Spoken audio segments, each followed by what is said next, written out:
So I was in this improv show this weekend. The guy organizing it, he's an Australian fellow. We're here in Bali. And he's an older man. He's 69, I think. And he's been doing improv for a long time in Australia and then here. And he became like the improv guru. It seemed that started the improv scene here in Bali, or here in Ubud, Bali, the town where I'm at, and became the guy and has been doing it for, I think, like over 10 years.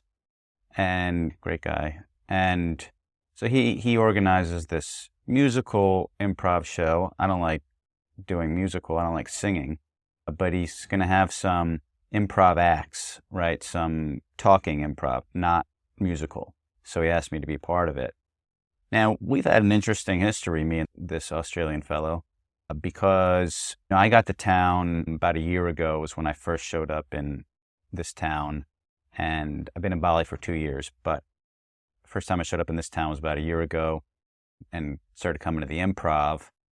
And then because I had done a lot of improv, not a lot, but a couple years of improv, and took a lot of classes in those 2 years. I took basically I was taking classes nonstop for a couple of years.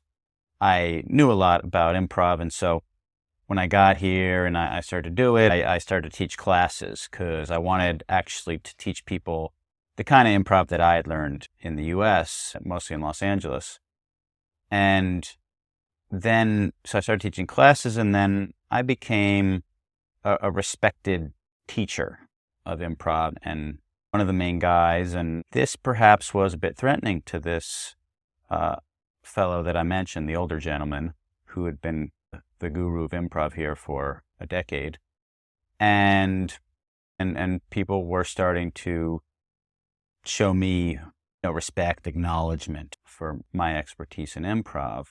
And this came to pass where we were encountering each other a lot in different improv settings, the casual improv jams or facilitated games that they have here, and then also in classes. And then at one point, he sends a message in a group chat for one of my class group, basically. So there's a lot of people in this, saying like how I don't compliment him enough. And like he's upset about it. And I was like, what is this guy's? First of all, he's like a 70-year-old man, and he's whining in a group chat that I don't compliment him enough on his improv. And it's, my guy, aren't you past that point? You're 70, you still need the validation. You've been doing improv for whatever, 50 years or some shit. And you need more compliments from me. Anyway, I thought that was ridiculous. And then he removed me from, he'd asked me to be in his show that was coming up at that point, and then he removed me from the show. He didn't give a reason. Just like, I don't need you anymore. The timing, obviously, with this whole not complimenting him thing was suspicious, to say the least.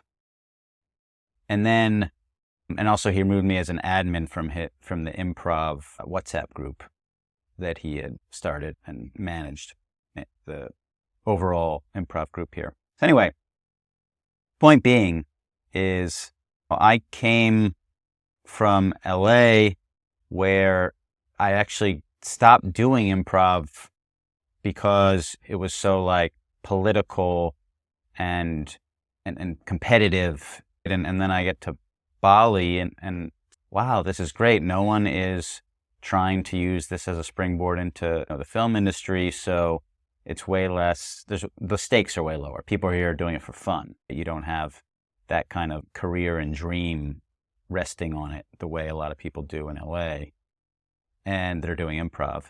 And so it was like such a breath of fresh air to come to Bali and just be doing it for fun, or with the people that are just doing it for fun and not have those stakes. So there's way less competitiveness and politics. However, now I'm running into some, like I'm telling you about, where the the guru of the town is getting competitive and threatened by my presence or my improv, which is silly. People are people, right? And people have egos, and people get power of any kind, and it's intoxicating, right? That whole power corrupts thing can happen on even this small little scale, like improv comedy in this small town in Bali. So anyway, go through different things. He leaves town for a while, and then he got back recently and put on another show, and then he asked me to be in this one. So I guess he's got over that or something. I don't know. Anyway, so now I do this show this weekend, and I'm put with a partner for a game that we're going to play. And the game is, I'll say the game in a minute, but the partner is a woman, very nice woman, but like we do not connect on any level. Like the chemistry, let's not even get to comedy, just conversation. On the night of the show this weekend, I go up, I say, "Hey, how are you?" And then she goes, "Good, how are you?" I said, "Good." And she said, "Well, what color is good?" What? She says, "What color is good?"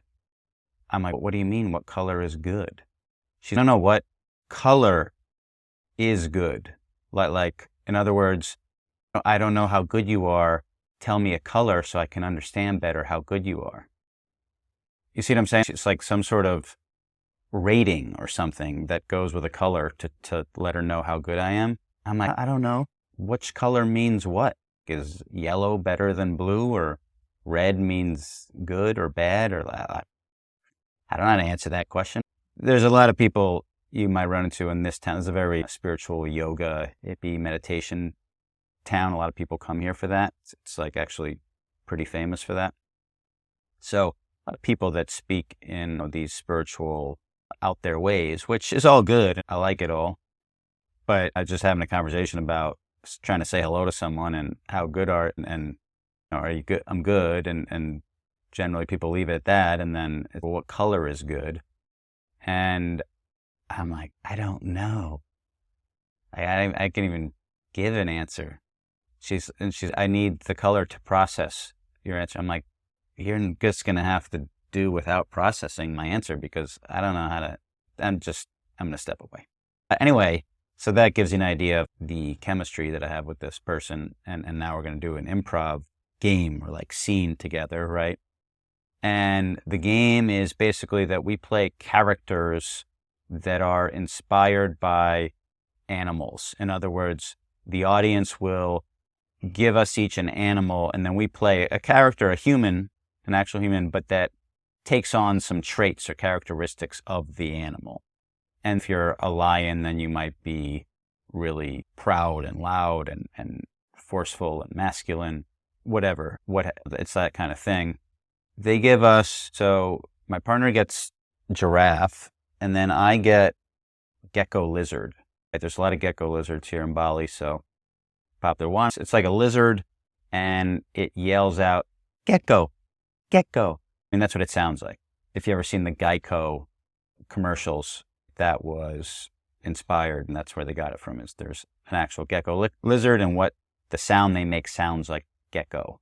And so they call them gecko lizards, and then obviously Geico took that and made it for their company, which was smart and a good thing there. Point being that, what was my point? Oh yeah, that I get the gecko lizard. I'm like, I don't know how to act out a gecko lizard. And then they put us in Ikea. So we're like a couple in Ikea, but we got to play characters inspired by a gecko lizard and a giraffe. So like I said, we have no chemistry. So she starts doing, I don't know what, but she's trying to play a giraffe, someone like a giraffe. So she's looking around doing what? I'm like, I can't try to get her on the same page. I just got to play someone that inspired by a lizard and get some laughs and just focus on my thing. So I start flicking my tongue a lot, like a lizard flicks the tongue, right? So I start flicking my tongue a lot. I start licking like the furniture to check it out at Ikea. I don't know if lizards lick stuff to investigate it, but it was getting a laugh. So I'm like, all right, this audience seems to like it. I'll keep doing that. So I started licking it. Then I get onto a couch. I started just climbing all over the couch, licking it. And then everything that I say, because the geckos are known for repeating this 2-syllable sound over and over, gecko, I start doing that as like my dialogue in the scene. So I'm like, good couch. And instead of saying, I like this couch, I'm just like, good couch, because it's mimicking this gecko sound, right? And so basically that's the scene, is me like crawling around and licking the furniture, saying everything like, good couch. Right. And that's like the scene, and people laugh and we get out of there. So for me, it was like a lesson and a growth opportunity to be like, okay, it's not the person that I'd ideally like to be performing with or doing something with, but let me own it myself. Let me take on the responsibility of making this great without taking anything away from my partner. Like I didn't talk over her. I let her say whatever line she wanted. You know, I was letting the scene play naturally. I didn't forcefully dominate the partner and let her do whatever she wanted to do. But I'm like, I can make this funny. Doesn't matter the partner. I'm not going to allow that as an excuse to not do a great scene, not do my best. And I think that's something that comes up for me a lot, is like, man, I wish I had better partners. I'm a filmmaker, worked in film industry for a while in LA, and I was always like, wish I had better partners, better producers, or better writing partners, or whatever the case may be, better business partners. Always like putting some of the blame or ownership of what was going on, or what wasn't going on really, off of myself. And if I had better partners, I could do it, right? Or better collaborators. And so this was a practice for me. This was a silly little improv show, not anything with major stakes, but it was this opportunity for me to be, okay, let me own it. Let me make this great. Not put any kind of blame or excuse connected to my partner. I'm just going to make this great. A great improviser can make any scene great, any scene funny. And I did, right? And that being said, it wasn't like the best scene ever, for sure. But it got laughs, and I played a strong role, and I didn't use my partner as an excuse to not make the scene funny and do great. Yeah, so I think that's like a good point to end this video on, is just about taking full ownership. This is something that I want to do more now. Like I'm getting it from this little improv show, but I want to do this more now, of like, how can I really take ownership of what's going on in my life, and how can I bring my best, and how can I even work with people that I'm not seeing as the best possible partners or collaborators, that prejudging as, yeah, they're not quite who I'd ideally like to be working with. But who knows what might come of it if I do it and I take ownership of creating the best, whatever the thing is, business or event or show. And I think that the prejudging has actually held me back. It's prevented me probably from some good potential collaborations, because my judgments of the people and what collaborating them with would be like was not necessarily accurate. It was hypothetical. It was predictive. And of course, this is not to say that I'm going to go out and partner with everyone that I meet, obviously. That's not the point. But the point is more like, if there's some potential for collaboration, like there seems to be some commonality or some chemistry, some complementary skill sets, and there's a shared objective of some kind, well, then maybe I ought to give the collaboration a try, and not a half-ass try, but like this improv show, full try. Give it everything I've got and try to make it the best it can be, and then see where it actually goes. Because who knows? I'm stepping more into the unknown of, let me take more action and see what happens. I don't actually know what's going to happen. I think I do. I like to tell myself that I do, but I don't really. Let me do more, collaborate more, team up more, do more projects, and see what happens. Who knows what could happen?